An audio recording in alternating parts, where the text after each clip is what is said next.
Welcome to Spotlight. I'm Colin Lowther. And I'm Liz Wade. Spotlight uses a special English method of broadcasting. It is easier for people to understand no matter where in the world they live.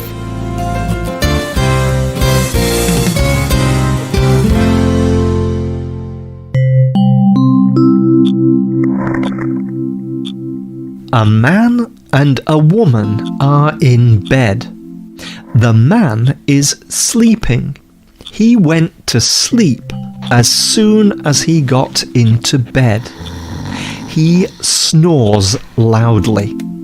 He has no difficulty falling asleep. And he always sleeps well all night.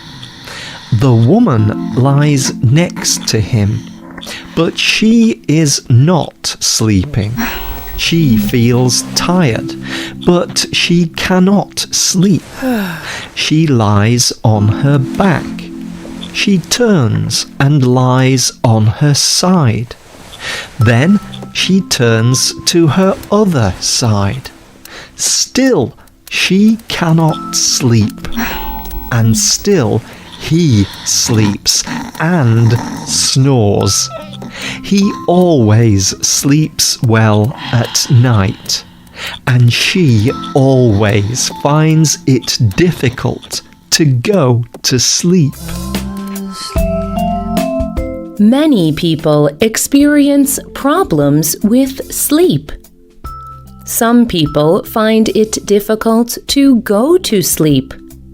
Some find that they are often awake in the middle of the night. Some people even take medicine to make them go to sleep. Sleep is important for everyone, and better sleep improves people's minds and bodies. Today's spotlight is on a good night's sleep.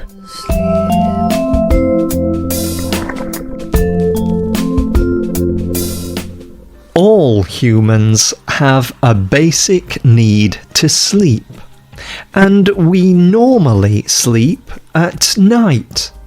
Our bodies have a kind of clock in them that is linked to daylight. When it gets dark, our bodies prepare for sleep. And scientists have discovered that our bodies change during sleep. Our heart rate and body temperature both drop. Our brain waves change too. We experience about 5 different cycles or periods of sleep each night.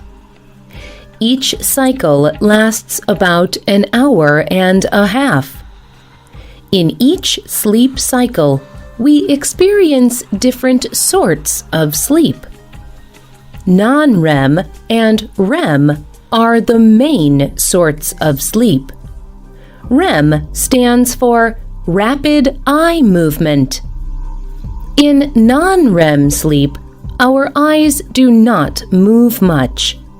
But in REM sleep, our eyes move quickly. We also dream most during REM sleep. But how much sleep do people need? An average adult needs about 7 or 8 hours of sleep every night. But everyone is a little different. Some people need more sleep. Some people need less. Scientists have discovered that our genes can affect how much we need to sleep. About 10% of people need 9 or 10 hours of sleep. Other people are fine with 3 to 6 hours of sleep. If people do not get enough sleep, they can suffer both physically and mentally. They may feel tired and angry or annoyed. They cannot remember things or solve problems as easily. They can make mistakes in their work. Sleep is also important for a person's health. Lack of sleep can make people sick and increase the risk of heart disease or stroke. In extreme cases, people can even die because of a total lack of sleep. Different cultures have different sleep traditions.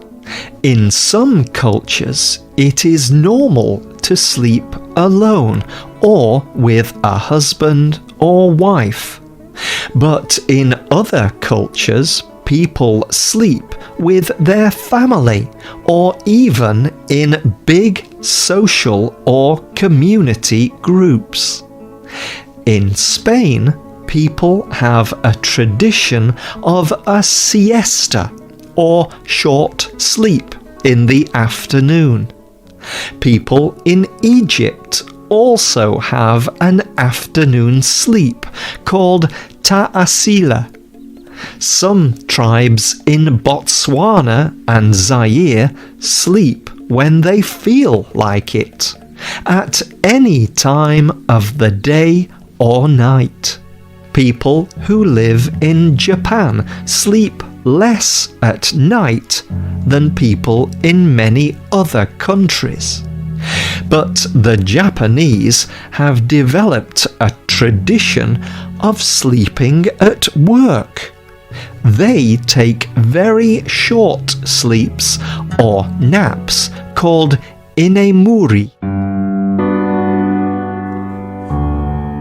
History can also teach us about sleep traditions. Roger Ekirch is an historian at Virginia Tech in the United States. He researched how people slept in the past.